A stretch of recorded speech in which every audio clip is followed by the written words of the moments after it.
What's up guys, Brandon Chan here, and today we're going to talk about all the Atlantean Mermail tech choices you might consider when building the deck. So we're going to start off strong, Coelacanth, the big fish. Hold on, let me put my glasses real quick. Oh, quick disclaimer, I do believe more important than the tech choices are the skills involved with the deck. Knowing how to sequence your combos, your side deck patterns, how to counter certain decks, knowing the format, knowing how to play through certain hand traps, are definitely more important, in my opinion, than deck building, if that makes sense. So putting that aside, Coelacanth. Some people like it, some people don't like it as much. I'm currently not playing. Niels and Matthew did amazing at YCS Birmingham. Great players, by the way, big shout out to them. Like I said, I'm not currently playing it. My issue with it are the extra fishes that comes with the card. You definitely have to play 3 Abyss Spike, mandatory. In the Coelacanth build that I used to play, I only play 3 Abyss Spikes, but I do believe that to get the true value out of it, you definitely have to play 1 more extra fish. So here you have a couple of options. You can play Grithis, Butterfly Fish, Harpooner, Shift, or Armor Shark. I think in the current format, Grithis is the better one, mainly because everybody is playing the water statue, so you can easily go into Prima Donna or Monoceros and bring back a fish, or you can use it later in the turn, go bring it back with Anemone, bring back a level 3, and then go into Purpose and bring back 2 more level 4s and pop off from there. I mean, Coelacanth is a great card overall. It plays amazing under draw. I don't think it is a viable option under Shifter, but basically if you resolve Coelacanth, you win the duel. That's an FTK right there. It is a very good last push. Once you bait a lot of hand traps, you go into Coelacanth and you resolve it and you win basically. So overall a great card. My issue with it is that when I was testing it, I was drawing it way too much. I was drawing Coelacanth plus Abyss Spike and a normal summon a lot, and it was the worst going second. So that's and sometimes I was even drawing Coelacanth plus 2 Abyss Spike, which wasn't that good. So that's my issue with the card. I know you can bring it back with a new XYZ, or you can play the Link too, but I don't know. So far I caught it, I don't miss it. Currently not missing it, but who knows, maybe I will get back to it in the future. I might found a recipe that I like a lot and might play it again. So let me know in the comments down below whether you like it or don't like it. And if you don't, how are you doing without it? I definitely believe it is not a mandatory card. Moving on, I want to talk a little bit about some main deck options. Abyss Shrine. It is definitely a 3-off if you play the Coelacanth build. But if you don't, it is either a 1-off or a 2-off. In my opinion, it is a mandatory 2-off just because I like to see it going first. And also, it is a great card going seconds because you can summon the new Poseidra, which is great. I know my boy Steve played only 1, and a lot of OCG lists, which I look up to a lot, only play 1. So it's definitely up to the player whether to decide to play 1 or 2. But for the most part, and in my case, I have found 2 to be the perfect ratio for it. Abyss, I think this card is a 3-off, mainly because it is not a hard once per turn the summon effect, which is great. Some people don't read it and think it is once per turn, and for some reason, if I have something on the field, they impulse it and it stays in hand, and then I activate it again, and so on. So, which is a great card. Minstrel is great. I mean, if you go first and you Minstrel, some people even scope in the spot. So I think it is a great card. I'm currently testing 1 and 2 in the side deck, mostly because I'm testing the new barrier, the water statue, and the Prima Donna line. So this is a card I want to see if I want to go into Prima Donna and then special summon the water statue. So that's why I'm testing 2 on the side and 1 in the main. I don't even side this card going second. I keep it in the main going second. It's great to rip some hand traps. I also use it as a discard fodder. Great card overall. Poseidra. This card, in my opinion, it is definitely a 2-off. I wouldn't play a 3. It is like a mandatory 2-off. Don't play 1. Only 1, I think it's not good, because if you summon it out of the of a base shrine, then you might want it to have one in hand to summon it as an extender or to send a Neptabis from field and so on. So Diva, Deep Sea Diva, I know some people don't like it. Yeah, it is definitely a hand trap target. Easy imperm, easy ash. Like, people see it once you normal summon, they will definitely hand trap it. But I think it do adds consistency to the deck. The fact that you can also summon squad with it and then go into basically a level 7, make them both level 7, and then do a Beast Chaos or the new level 7 is great. It's also, that's another option you might have. So I think it does bring consistency to the deck. You can basically bait the Ash with the squad, and then if they Ash the squad, you can normal summon Deep Sea Diva and pop off from there. Infantry is definitely a one-off, in my opinion. Also, some people don't know the second effect, that you can extra normal summon one Atlantean monster, which sometimes come up. But definitely it is a one-off as a way to interrupt your opponent during with a Beast Shrine. Marksman, it is a very format dependent. It might have some use in the future. You can definitely force Nimperm or a set card they might have, but I wouldn't play it. Abyssosea. I know this card. I tested it out back in the days when I was starting with Mermail Atlantean, but I know people use it. Well, I used to use it mostly to make Abyss Tails a one-card combo, but I don't think it is needed anymore. Same with Abyss Megalo. I know some people are very attached to this card. They like it, and that's why they play it. But definitely Abyss Megalo or Abyss Gundle are not mandatory. I wouldn't play it. Those cards are kind of brick. The fact they have to discard 2 water cards is a very high cost, in my opinion. I know they can trigger and stuff like that, but I don't know. I wouldn't play it. I know you can search it out of goons and stuff like that, and it's an extra standard, but I think it is not good. Sorry for the people that like it. I mean, I never used it. Barrier Statue, I mean, it is a water. It is a level 4, which is great. You can bring it back with Anemone or with a new XYZ monster. And if you basically have it on field, your opponent cannot summon anything. And you have, the good thing is you have so many ways to protect it. Sorry about that, guys. The good thing about playing the Barrier Statue is that you can also protect it. Like, if they normal summon a monster that is 1000 plus, you can easily Abyss Shrine, discard Neptabis, bring back Poseidria, bounce the monster, and then GG's, because they basically cannot special summon anything. It is a FTK right there. I mean, it is very susceptible to board breakers like Book of Eclipse or Droplet, which is the not so good. But besides that, it is a great tech. It is also a water, a discard fodder, so great card. To be honest, that flex spot is either between Barrier Statue or Virtue Stream, in my opinion. I play Virtue Stream at the YCS and I like this card so much. But the fact that this card is a water that you can also normal summon and or also bring back, I think that's a plus. And somehow it gives consistency to the deck. Raiho the Ice Barrier, I think, yeah, this spot was basically taken over by the Barrier Statue. Ice Jade Ran, I played it at YCS Orlando, but to be honest, I currently caught it. I found myself breaking a little bit too much with it. I'm testing something else right now, so I'm currently cutting it. I mean, you can play it. It's definitely not a bad card. It gives you 2 bodies. It is a discard fodder. You can easily go into a level 10, which is great. The Ice J Kimir or Changing are great cards, great interruptions. Basically, Gimir, the reason why I played Ran at YCS Orlando is because going second, you basically special summon Ran.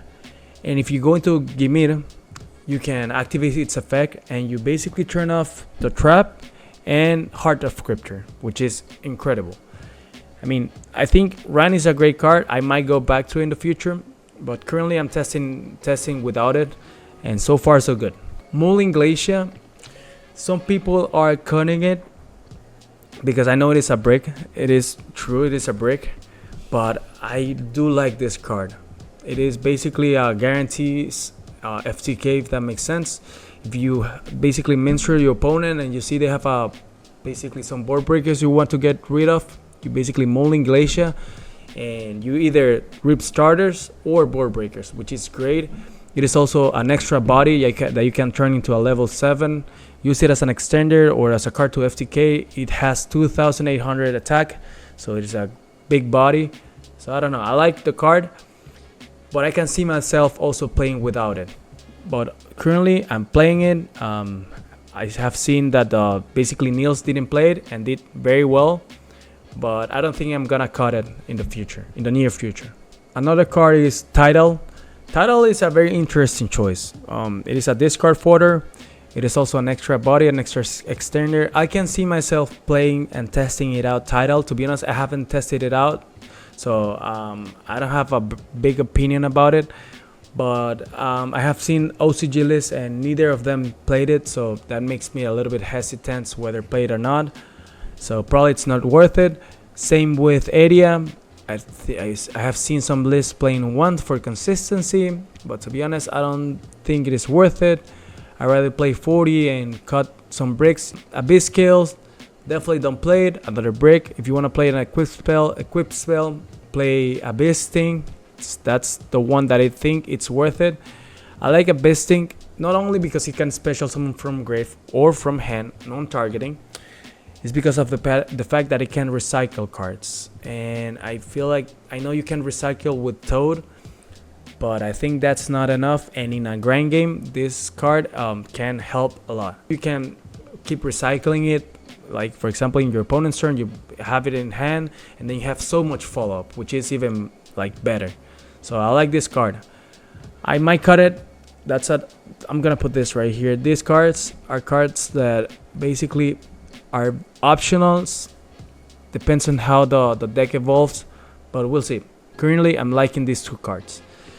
Virtue Stream, it is either between Virtue Stream or Barrier Statue. Virtue Stream, I like it mainly because I like Virtue Dragon.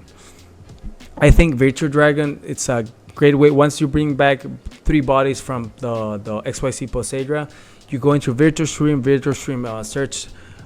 You go into Virtual Dragon, and then Virtual Dragon search Virtue Stream, and then Virtual Dragon can grab Net Abyss from grave. It's a great card. Then you go into Abyss Glacier. I don't know, I like the card. Some like weird effect of that some people don't know about is that you can basically, once if they play Finsmith and they special summon Lurry, you can banish Virtus Stream, target the Lurry, make it a water, so they can go into Requiem. And also that's very important when playing against Tempai. You can target one of their fire monsters, so if in case they normal summon Pydra, so that way they cannot special summon the red one from hand, because they need to have a fire dragon. So that's a cool interaction about it. Crossout Designator, I'm not a big fan of Crossout. I know you can play it. I think both lists, actually Matthew and Niels played it at YCS Birmingham. You can play it, but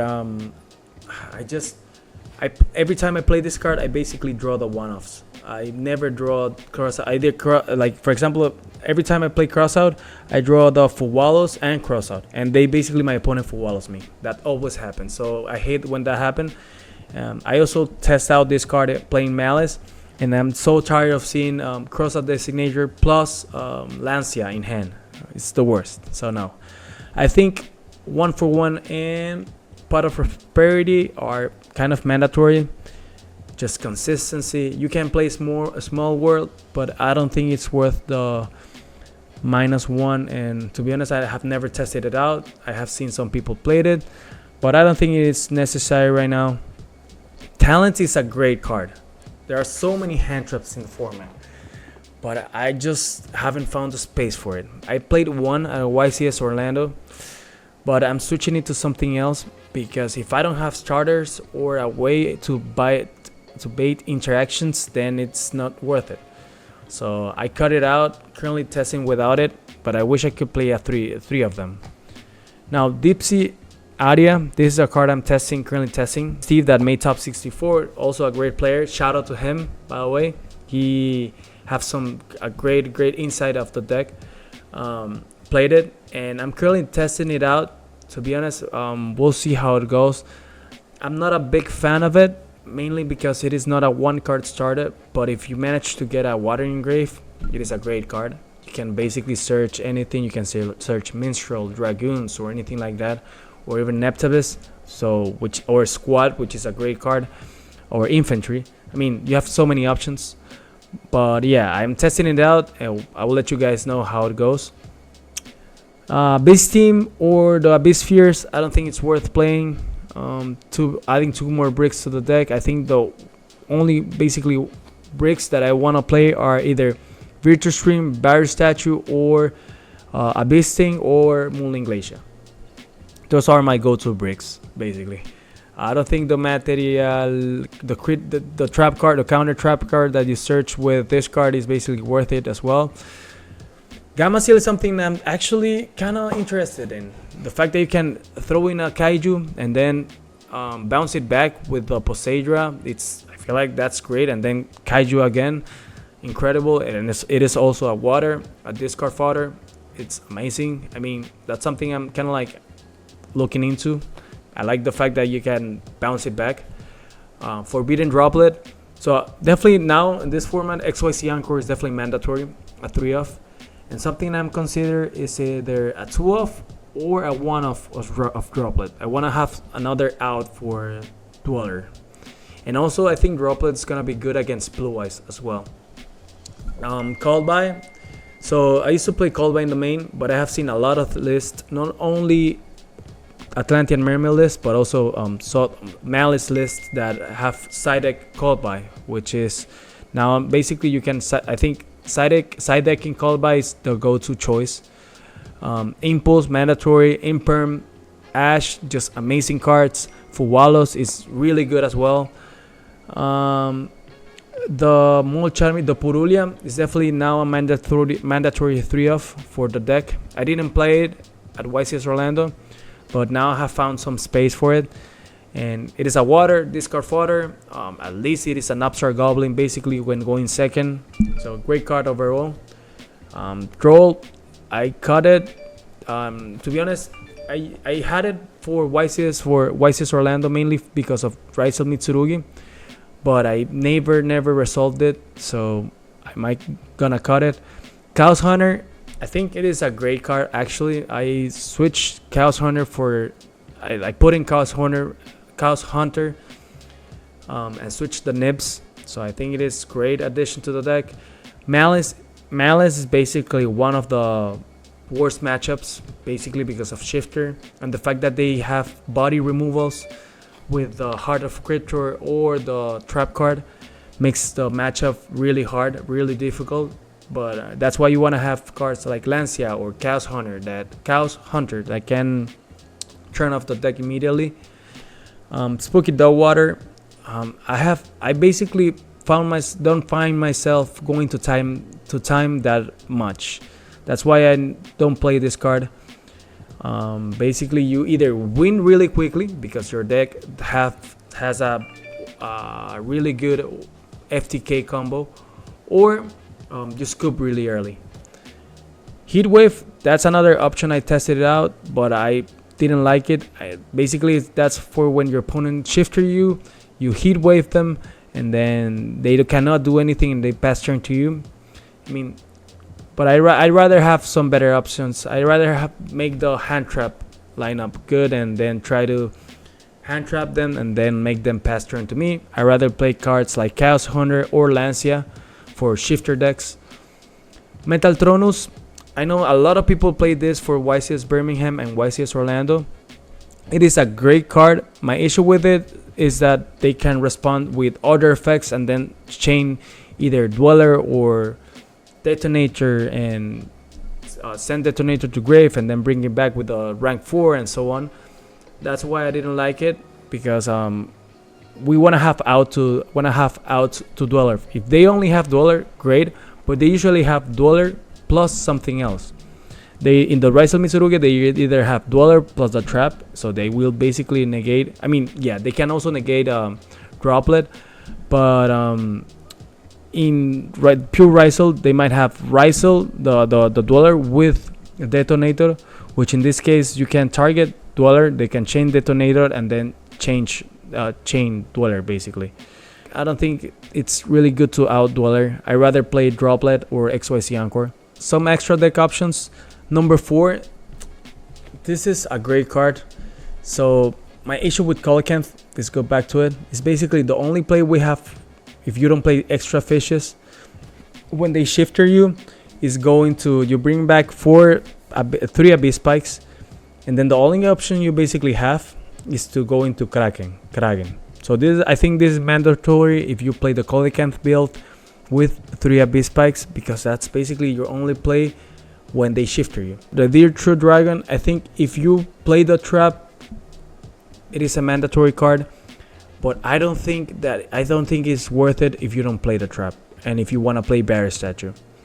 Mostly because once you get the 3 bodies of the Poseidra, you basically most of the times you're gonna go into Prima Donna, and you are not going to go that many times into the Virtual Dragon. So I don't think it's worth playing, but I don't know, I might be wrong. I think it is a really good card, and I think if you want to play Le Virtual Dragon plus Virtual Stream, please be more than welcome. I'm still testing it out. I'm still unsure whether I'm going to play Virtual Stream or not. We'll see. Dweller, mandatory. It is a great card against Raisel Mitsurugi, Memento, so many decks. In the mirror is amazing. Typhoon is actually a card that I have been thinking about. Sometimes, I mean, I know most of the cards lock us into water from the extra deck, but if you manage to basically bring bodies out and you need one more extra bounce or something, or body removal, Typhoon is a great card. And going to half boards as well. Let's say you normal they make a half board and you normal summon Deep Sea Diva and then impermanent, you Typhoon, bounce a body, you basically go into battle phase, attack the other monster, clean the board, pass turn, and go on from there. Armor Fortress, good card. I mean, if you play the Armor Shark, definitely worth it, but not the I don't think it's worth it right now. Anemone, mandatory. I think it's a mandatory one-off. You can play 2 of them, but depends on the space and what tech choices are you playing. Let's see, Salantis. I don't think Salantis is mandatory right now. I mean, I know you can go into Anemone and then go into a Lake 3 and do the Salantis play and basically banish, clean the whole board. But I think there are better ways to clean the whole board with Poseidra and the Ex-Poseidra XYZ. Abyss Keeper, definitely it's an optional card if you play Coelacanth, but I think there is better ways for that spot in the extra deck. I know Niels played it and actually made it in some of the streams, and it's also the other effect of target one other fish card you control and one card your opponent controls, banish those cards. It's actually a good effect for any card removal. Some people don't know about it, so I don't know. I think it is a good card, but I don't think it's worth playing. Salamagrade Almirage. That's mainly if you play Deep Sea Diva and Deep Sea Area. That's a way if they basically imperm Deep Sea Diva, you link it off and then you Deep Sea Area and search for any Sea Serpent you need. The Synchro monsters. Purpose, mandatory, I think so. If you play Coelacanth plus the level 3. Monoceros, great card. I think I will play, if I'm in the Coelacanth build that I used to play, I played Monoceros as my other level 7 option. Changing and Gimir. I think Gimir is a little bit better than Changing. My issue with it is because with Gimir, since it is an aqua, if you have Virtual Stream in hand and Ice Jade, you can end at least on Gimir plus Virtual Stream and you can pop Gimir with it. Changing, since it is a worm, it makes it a little bit difficult for that. And you have to have a trigger. You need to have at least a Beast Shrine in the grave to be able to trigger it. I know you can trigger it with a trap or a beast team as well, but I think Ymir can protect from banish. It also you can banish the Fiendsmiths on graveyard in the graveyard. You don't need something to trigger it, which is great. It protects your card. It can come back if it is in the graveyard and your opponent banishes something from your field. So I think it's better than changing. Coral Dragon, if you have space, but I don't think the current format we have space. In the OCG they basically don't have Toad, that's why they add Coral Dragon to it. So you can go Coral Dragon and then go into Prima Donna and draw a card. Trishula is a great option, but I think it's worth playing if you play the Ice J card, which we don't play because it comes with a brick, and the brick we play of choice are either Barrier Statue or Virtual Stream. Christian, this is something that Steve played at YCS Orlando.